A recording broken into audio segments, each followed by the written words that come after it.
할렐루야. 하나님께서 오늘도 우리에게 귀한 하루 허락해 주셨습니다. 오늘은 예수님의 부활절 이후 첫날입니다. 우리 부활의 소망을 가지고 우리 새벽기도 함께 시작하겠습니다. 주기도문으로 우리 새벽기도회를 시작하겠습니다. 하늘에 계신 우리 아버지여, 이름이 거룩히 여김을 받으시오며 나라의 마옵시며 뜻이 하늘에서 이루어진 것 같이 땅에서도 이루어지이다. 오늘날 우리에게 일용할 양식을 주옵시고 우리가 우리에게 죄 지은 자를 사하여 준 것 같이 우리의 죄를 사하여 주옵시고 우리를 시험에 들게 하지 마옵시고 다만 악에서 구하옵소서. 대개 나라와 권세와 영광이 아버지께 영원히 있사옵나이다. 아멘. 찬송 428장입니다. 내 영혼의 햇빛 비치니 함께 부르시겠습니다.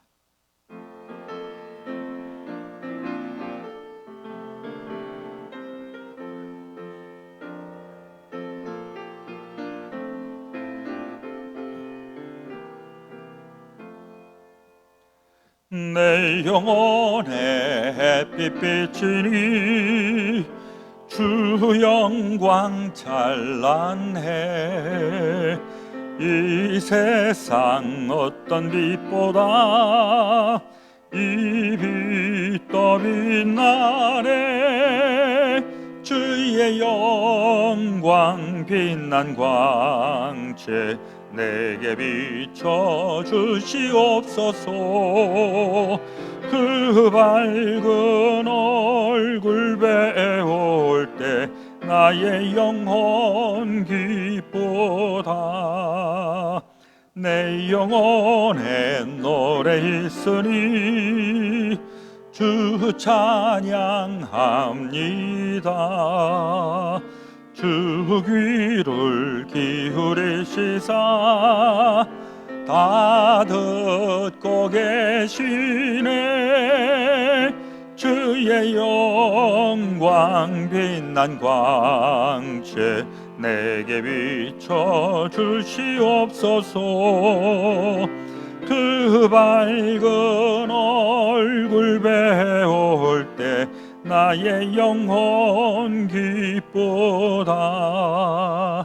내 영혼의 봄날 되어서 주 함께 하실 때 그 평화 내게 깃들고 주 은혜 꽃피네. 주의 영광 빛난 광채 내게 비춰 주시옵소서. 그 밝은 얼굴 배울 때 나의 영혼 기쁘다. 내 영혼에 희락이 있고 큰 소망 넘치네.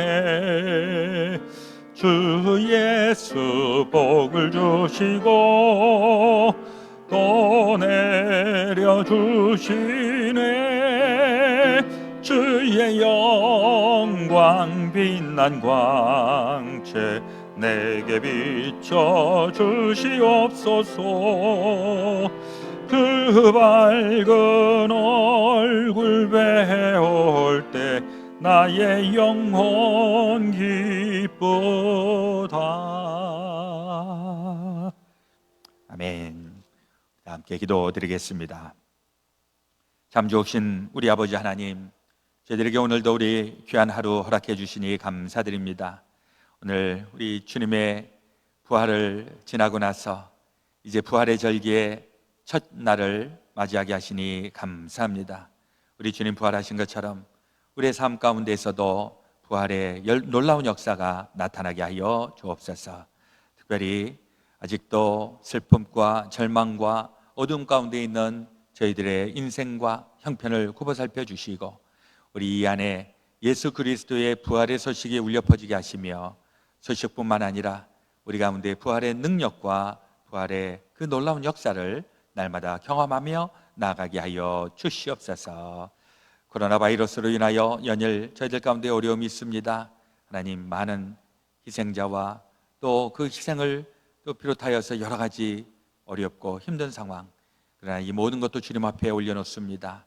주여, 무덤을 박차고 죽음을 이기신 우리 예수 그리스도의 영원한 생명으로 저희들 가운데 임하여 주시옵소서. 오늘도 이 아침 주의 말씀으로 영의 양식을 삼게 하시고 우리 영도 단단해지고 육도 튼튼해지며 우리 하나님의 귀한 사람으로 살아갈 수 있는 귀한 동력을 얻게 하여 주옵소서. 모든 걸 주님 앞에 온전히 의지하며 우리 주 예수 그리스도 이름 받들어 감사드리며 기도하옵나이다. 아멘. 오늘 우리에게 주시는 하나님의 말씀은 사무엘하 6장의 말씀입니다. 제6장. 다윗이 이스라엘에서 뽑은 무리 3만 명을 다시 모으고 다윗이 일어나 자기와 함께 있는 모든 사람과 더불어 바알레 유다로 가서 거기서 하나님의 궤를 메어보려 하니 그 궤는 그룹들 사이에 좌정하신 만군의 여호와의 이름으로 불리는 것이라. 그들이 하나님의 궤를 새 수레에 싣고 산에 있는 아비나답의 집에서 나오는데 아비나답의 아들 우사와 아효가 그 새 수레를 모으니라. 그들이 산에 있는 아비나답의 집에서 하나님의 궤를 싣고 나올 때에 아효는 궤 앞에서 가고 다윗과 이스라엘 온 족속은 잣나무로 만든 여러 가지 악기와 수금과 비파와 소고와 양금과 제금으로 여호와 앞에서 연주하더라. 그들이 나곤의 타작마당에 이르러서는 소들이 뛰므로 우사가 손을 들어 하나님의 궤를 붙들었더니 여호와 하나님이 우사가 잘못함으로 말미암아 진노하사 그를 그곳에서 치시니 그가 거기 하나님의 궤 곁에서 죽으니라. 여호와께서 우사를 치심으로 다윗이 분하여 그곳을 베레스 우사라 부르니 그 이름이 오늘까지 이르니라. 다윗이 그날에 여호와를 두려워하여 이르되 여호와의 궤가 어찌 내게로 오리오? 하고 다윗이 여호와의 궤를 옮겨 다윗성 자기에게로 메어가기를 즐겨하지 아니하고 가드 사람 오벳에돔의 집으로 메어간지라. 여호와의 궤가 가드 사람 오벳에돔의 집에 석 달을 있었는데 여호와께서 오벳에돔과 그의 온 집에 복을 주시니라. 어떤 사람이 다윗 왕에게 아뢰어 이르되 여호와께서 하나님의 궤로 말미암아 오베레돔의 집과 그의 모든 소유에 복을 주셨다 한지라. 다윗이 가서 하나님의 궤를 기쁨으로 메고 오벳에돔의 집에서 다윗 성으로 올라갈새 여호와의 궤를 맨 사람들이 6걸음을 가매 다윗이 소와 살찐 송아지로 제사를 드리고 다윗이 여호와 앞에서 힘을 다하여 춤을 추는데 그때 다윗이 배 에봇을 입었더라. 다윗과 온 이스라엘 족속이 즐거이 환호하며 나팔을 불고 여호와의 궤를 메어오니라. 여호와의 궤가 다윗 성으로 들어올 때 사울의 딸 미갈이 창으로 내다보다가 다윗 왕이 여호와 앞에서 뛰놀며 춤추는 것을 보고 심중에 그를 업신여김이라. 여호와의 궤를 메고 들어가서 다윗이 그것을 위하여 친 장막 가운데 그 준비한 자리에 그것을 두매 다윗이 번제와 화목제를 여호와 앞에 드리니라. 다윗이 번제와 화목제 드리기를 마치고 만군의 여호와의 이름으로 백성에게 축복하고 모든 백성 곧 온 이스라엘 무리에게 남녀를 막론하고 떡 1개와 고기 1조각과 건포도 떡 1덩이씩 나누어 주매 모든 백성이 각기 집으로 돌아가니라. 다윗이 자기의 가족에게 축복하러 돌아오매 사울의 딸 미갈이 나와서 다윗을 맞으며 이르되 이스라엘 왕이 오늘 어떻게 영화로우신지 방탕한 자가 염치 없이 자기의 몸을 드러내는 것처럼 오늘 그의 신복의 계집종의 눈앞에서 몸을 드러내셨도다. 이는 여호와 앞에 산 것이니라. 그가 내 아버지와 그의 온 집을 버리시고 나를 택하사 나를 여호와의 백성 이스라엘의 주권자로 삼으셨으니 내가 여호와 앞에서 뛰놀리라. 내가 이보다 더 낮아져서 스스로 천하게 보일지라도 내가 말한 바 계집종에게는 내가 높임을 받으리라. 한지라. 그러므로 사울의 딸 미갈이 죽는 날까지 그에게 자식이 없음이라. 사무엘하 6장에서는 이제 다윗이 헤브론에서 왕이 된 다음에 이제 점점 그 세력이 확장이 되고 이제는 모든 12지파를 아우르는 명실상부한 이스라엘의 통일국가의 왕으로 이제 나아가게 됩니다. 이게 그냥 저절로 된 것은 아니죠. 이 다윗도 이 헤브론의 조그만 그런 도시국가의 그런 성주의 역할 정도 하다가 이제 모든 다른 11지파의 사람들도 인정해 줄 수 있는 리더십과 또 권위, 이것을 얻기 위하여서 애를 많이 썼습니다. 특별히 그 당시에 이 이스라엘 사람들과 해양 도시국가였던 블레셋과의 그 갈등은 아주 힘든 그런 싸움이었었는데, 이 다윗이 아주 효과적으로 이 블레셋을 다 공략을 하고 물리치게 되었습니다.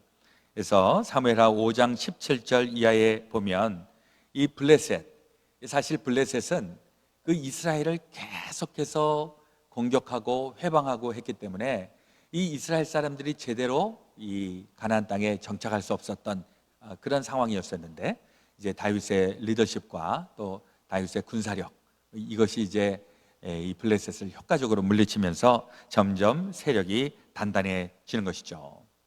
그리고 이제 6장에 가면 여기에 하나님의 궤를 다윗성으로 옮기는 이런 과정이 나오게 되는데, 이게 굉장히 드라마틱한 모습이 됩니다. 먼저 6장 1절에 보시면 다윗이 이스라엘에서 뽑은 무리 3만 명을 다시 모으고 하나님의 법궤를 옮기는데 3만 명의 군사가 왜 필요할까? 이게 이제 사실은 그냥 법궤를 단순히 옮기는 이 정도를 얘기하는 것이 아니라 다윗의 왕권이 이제 예루살렘에 다윗의 그 요새에 이제 하나님의 법궤가 들어감으로 인하여서 그야말로 명실상부하게 이스라엘의 왕이 되는 이 모습을 이제 그리고 있는 것이고, 그러나 이제 3만 명의 군인이 이제 거기에 쭉 행렬을 해서 교회를 해서 이제 지나가는 그 모습은 왕의 행렬이라고 할 수가 있겠습니다. 이 3만 명도 보면 예전에 사울 왕 때에는 그 끌어모은 그 군인이 3천 명 정도, 그때 이제 이 다윗은 한 600명 정도, 600명이었던 이 다윗이 이 3천 명의 이 사울 이 군인들을 다 아우르고, 그리고 이제 점점 세력이 확장이 되어 갖고 이제는 3만 명 정도의 그 군인을 모집할 수 있는 막강한 군사력을 갖게 됩니다. 그리고 이제 그동안에 이 바알레 유다에 머물러 있었던 하나님의 법궤를 이제 예루살렘으로 옮겨오는 이 과정인데, 2절과 3절에 있는 말씀에 보면 다윗이 일어나 자기와 함께 있는 모든 사람과 더불어 바알레 유다로 가서 거기서 하나님의 궤를 메어오려 하니 그 궤는 그룹 사이에 좌정하신 만군의 여호와의 이름으로 불리는 것이라. 그들이 하나님의 궤를 새 수레에 싣고 산에 있는 아비나답의 집에서 나오는데 아비나답의 아들 우사와 아효가 그 새 수레를 모니라. 그래서 이 아비나답에 있었던 그 하나님의 법궤를 수레에 옮겨가지고서 예루살렘으로 가는데 거기에서 사건이 일어나는 것이죠. 정말 이해할 수 없는 일이 일어납니다. 이게 뭐냐 하니까 6절 이하에 그들이 나곤의 타작마당에 이르러서는 서둘이 뛰므로 우사가 손을 들어 하나님의 궤를 붙들더니 여호와 하나님이 우사가 잘못함으로 말미암아 진노하사 그를 그곳에서 치시니 그가 거기 하나님의 궤 곁에서 죽으니라. 이게 이해가 되십니까? 하나님의 법궤를 옮기는 그 과정 속에서 이 우사가 한 일은 소들이 막 뛰니까 그것을 붙잡아서 안정되게 했는데, 그랬는데 우사가 그것 때문에 하나님으로부터 야단을 맞고 거기서 즉사하는 것입니다. 8절에 보니까 여호와께서 우사를 치심으로 다윗이 분하여 그것을 베레스 우사라 하니 부르니 그 이름이 오늘까지 이르니라. 이 베레스 우사라고 하는 말은 우사를 침이라, 베레스라고 하는 게 아마 이게 브레이크, 깨다, 이런 의미를 담고 있어서 이게 좀 이해가 되지 않는 부분이기도 합니다. 그러나 여기에는 중요한 하나님의 메시지가 있는데, 이 역대상 13장에도 이 동일한 말씀이 있어서 참고해서 비교해서 보시면 되겠습니다. 왜 하나님이 이 하나님의 궤를 옮기고 있는 이 우사를 쳐서 그 자리에서 죽게 하셨나? 여기에는 굉장히 중요한 의미가 담겨져 있습니다. 그 쿨루가 되는 부분이 2절에 나와 있는데 2절 중반절에 보면 이 다윗은 거기서 하나님의 궤를 메어 오려고 하였다. 그렇죠? 왜냐하니까 그 궤는 하나님이 그룹 사이에 이 그룹이라고 하는 것은 하나님의 천사죠. 천사가 보호하고 있는 하나님의 궤, 이것을 메어서, 어깨에 메어서 오려고 했는데, 지금 이 우사와 아효가 한 것은 뭐냐 하니까 3절에 하나님의 궤를 새 수레에 싣고 산에 있는 아비나답의 집에서 나오는데 새 수레를 모니라. 혹시 차이를 아시겠습니까? 출애굽기서부터 시작된 하나님의 법궤는 다 모두가 이 어깨에다 메고 다 하나님의 궤를 옮겼습니다. 하나님의 제사장들도 그렇고 다 궤를 어깨에다 메고 그리고 이동을 해야 하는데, 이 우사와 아효는 새 수레에다가 싣고 그리고 그것을 모는 것이었습니다. 하나님이 그걸 원하지 않는다라고 하는 것이죠. 하나님은 사람이 수레에다가 메고 그리고 이동하는 이러한 하나님이 아니라 어깨에다가 메고 그리고 떠받들고 가야 하는 존재인 것을 이 사실을 통해서 이야기하고 있습니다. 나중에 이제 제가 또 기회가 되면, 제가 일전에도 아마 이 말씀을 가지고 설교를 한 두어 차례 한 적이 있는데요, 이게 이제 우사와 아효는 이들이 지금 가지고 있는 태도나 마음의 상태에 대해서는 성경에는 나와 있지 않지만은 한마디만 얘기를 하면, 그들이 아비나답의 집에서 하나님의 궤가 머무는 동안에 그들은 하나님의 궤가 우리 집에 있다, 하나님이 나와 함께 하고 있다, 어쩌면 자기도 모르는 사이에 하나님을 내가 모시고 있는, 그래서 하나님은 내 말을 들을 수밖에 없는 이러한 영적인 수준에 있는 사람이 아니었는가. 그러니까 지금도 하나님의 궤를 메고서 가야 하는 그런 원칙이 있음에도 불구하고 이건 괜찮아, 하나님은 나의 하나님이니까 수레에다가, 그때 내가 이쁘게 새 수레에다가 하나님의 궤를 실어서 내가 이동하면 돼. 이게 하나님의 말씀일까요? 하나님이 말씀하신 게 아니라 이 우사와 아효가 생각해서 나온 이야기. 그래서 이것에 대해서 하나님께서 책임을 지게 하셨다라고 하는 것입니다. 다윗도 그때 당시에 3만이나 되는 군사를 모아서 아주 본때 있게 하나님의 궤를 이동하려고 했지만은 그게 그렇게 되지 않았습니다. 하나님이 원하시는 방법으로 이 하나님의 궤를 옮기는 것이 아니었기 때문에, 그래서 중간에 이제 이 하나님의 궤는 오벳 에돔의 집에 석 달간 머물게 되었죠. 그리고 그 집은 하나님의 복을 받게 됩니다. 11절에 보니까 여호와의 궤가 가뎃 사람 오벳 에돔의 집에 석 달을 있었는데 여호와께서 오벳 에돔과 그의 온 집에 복을 주시니라.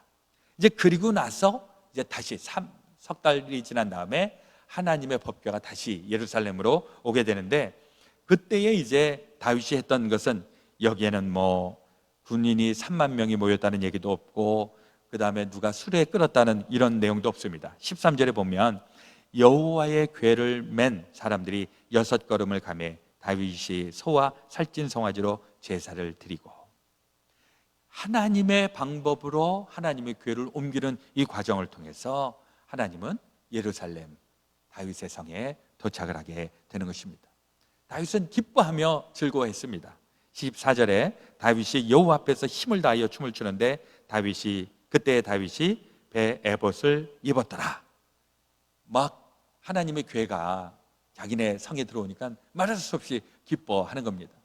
물론 이것도 정치적으로 얘기하면 이제 하나님이 내 성에 들어오셔서 나의 하나님이 되셨다, 이스라엘도 그렇고 유다도 그렇고 이제 우리가 다 하나다, 이런 정치적인 이유도 있었을 것입니다.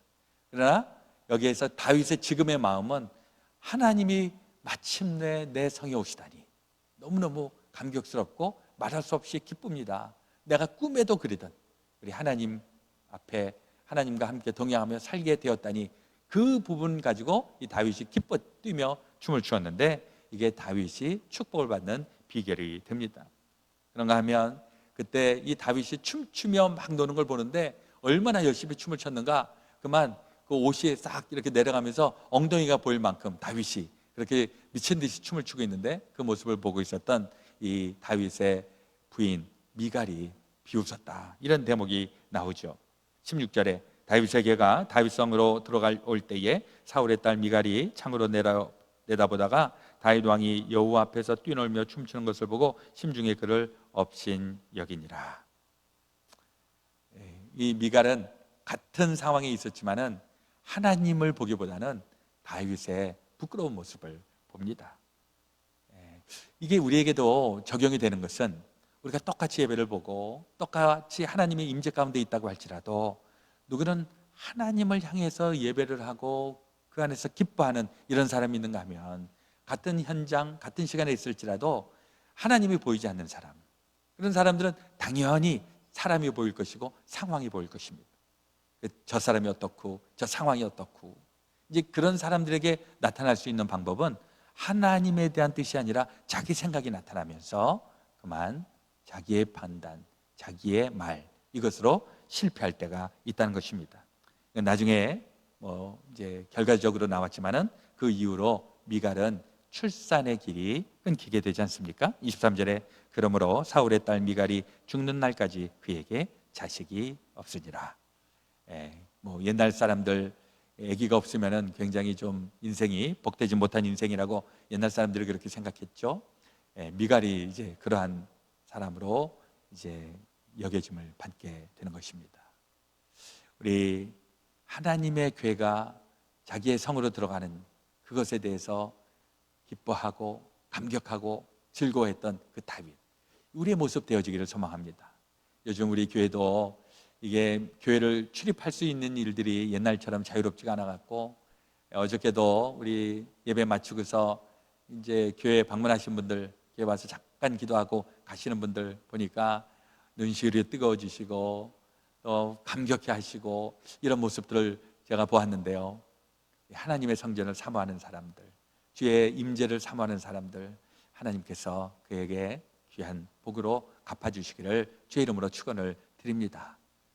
우리의 삶 가운데에 요즘 어렵고 힘든 상황이 있을지라도 우리 하나님을 사모하는 마음을 가지고 우리 힘있게 또 우리 뻗어나갈 때 우리 다윗의 승리, 다윗의 성공이 저희들 가운데도 동일하게 나타날 수 있게 되시기를 우리 그 주 예수 그리스도의 이름으로 축원합니다.